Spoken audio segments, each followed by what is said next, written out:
Hello everyone, this is Beefcakes 13. I know I showed, I believe, my collection of Warhammer 40k miniatures. That was a while ago.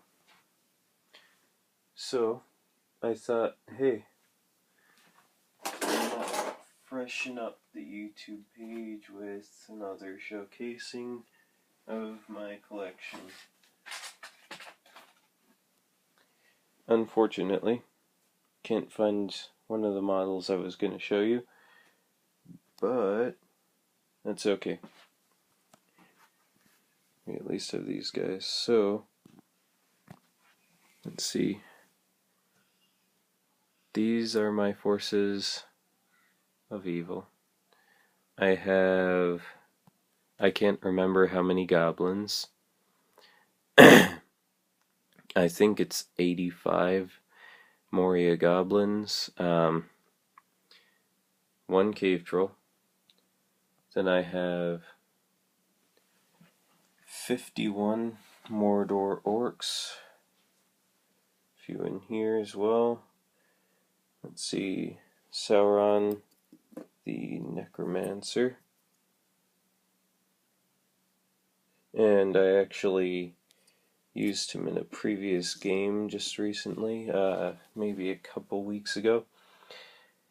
He wasn't too... he didn't seem quite as daunting as I thought him to be. He was somewhat usable, but overall, eh. And unfortunately, I don't have all of the ring race. I only have 1, 2, 3... Where's the others? 4 and 5. It's the only one that isn't even close to being painted, fully painted. Let's see. Then we have the Goblin Scribe. We have the Goblin King on his throne.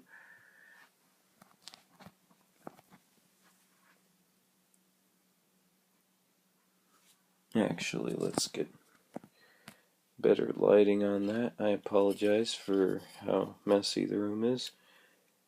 I just kind of have minis in boxes and piles as of right now.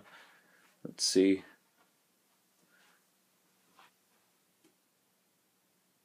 Okay, yeah, it's gonna be some serious glare because I haven't put any paint on them yet whatsoever. But that's the Goblin King. Then I have 54 of these goblins, along with a Goblin Captain and Grenat. It's quite a few.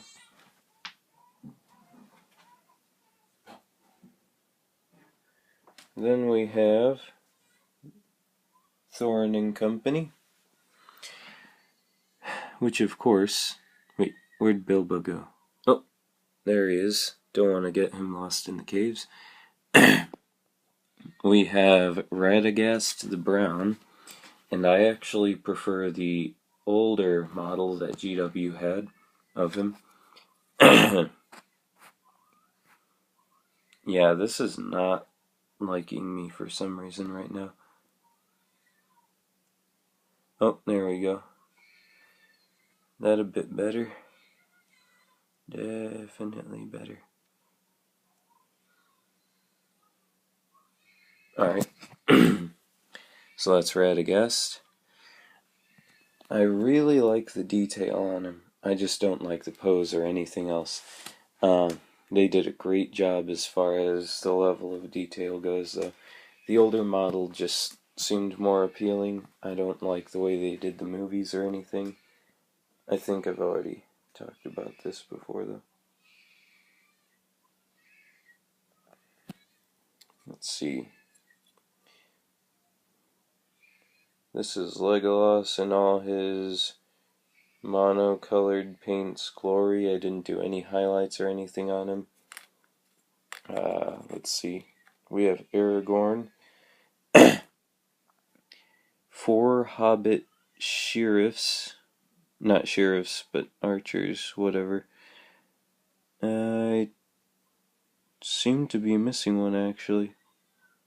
Those sneaky hobbits is with their... Anyways, yeah, along with Thorin and company, we also have a few extra dwarf warriors as support, because obviously that against that, you know, they need a few more numbers, despite how tough they are. I'd say numbers are always good. Then we have the 4 hobbits. Sam, Pippin, I believe, Merry, and... excuse me about that, still the morning, Frodo. Then we have a small collection of more elite dwarves. This includes, I believe this is supposed to be Balin, but of course we have him over there with Thorin and company, so I'm just using him as a dwarf king. Let's see. Another dwarf king, another dwarf king, another dwarf king, another dwarf king, so that's 5 total. Plus all of these characters. I think I went a little overboard on the character choices for dwarves, but I would just really enjoy seeing the metal models, and then of course Escape from Goblin Town. I decided to pick it up finally because it was only $90 versus $125. $90 seemed a lot more reasonable for it, but overall I wish that they would have had more just core troops. I'm a big fan of just getting the boxed sets for core troops and then filling out, you know, the character slots with whoever I please, rather than a bunch of silly looking dwarves running around and whatever. I prefer the armored versions of them. They look a lot better. I believe this is 7 Khazad Guard. Let's count them. 1, 2, 3, 4, 5, 6, 7, 8. Okay, so 8 Khazad Guard along with those 5 Dwarf Kings. Then we have 8 of these guys. They are just regular Númenórean warriors. Boromir. Let's see if we can... There's certain models that I just really enjoy. Obviously, as far as fluff goes, this is definitely not kosher with The Lord of the Rings and The Hobbit and everything, but, you know, it doesn't matter to me too much. Then we have 8 with swords. These are high elf warriors, and I don't know why, but I've always enjoyed the idea of having the high elf models with swords and everything, but instead of these ones, having the old foundry city guard elves, those guys, those are some really nice figures. If you haven't already seen them, I would suggest seeing them. They're no longer available, so sorry to burst the bubble like that already, but, you know, there's some great sculpts. Then we have, I can't remember how many, but we have some wood elves here just to kind of fill in empty space.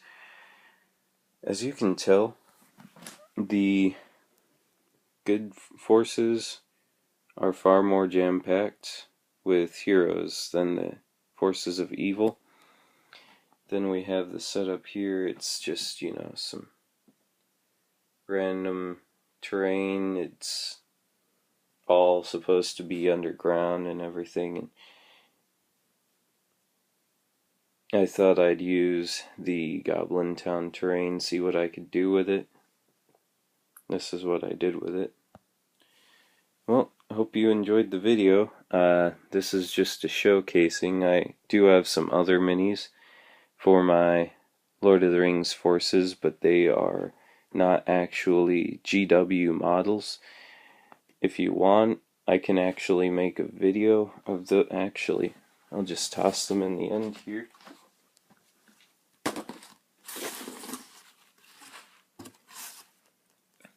Just because.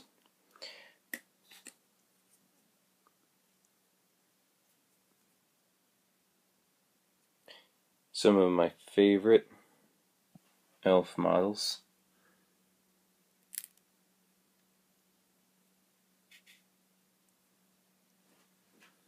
Let's see if we can get better lighting. They are from thunderboltmountain.com. Yes, Thunderbolt, not lightning bolt. They go for around $3.50 to $4 a piece. It depends on whether you're getting the models with bows or the models with spears / swords. They actually come with a few different options. It's not just the one option for the guys with spears. I chose to give them spears, and then I actually have 2 captains to go along with those guys. But I just really enjoy the models. They're definitely a bit skinny, but that's partially because they aren't cloaked in robes and capes and so forth like the GW models are. And they're a bit monopose like these guys. But you know what? I'm completely fine with that if the detail is all there and they're anatomically correct, which I believe these guys to be very... Sorry, trying to fix this guy's sword.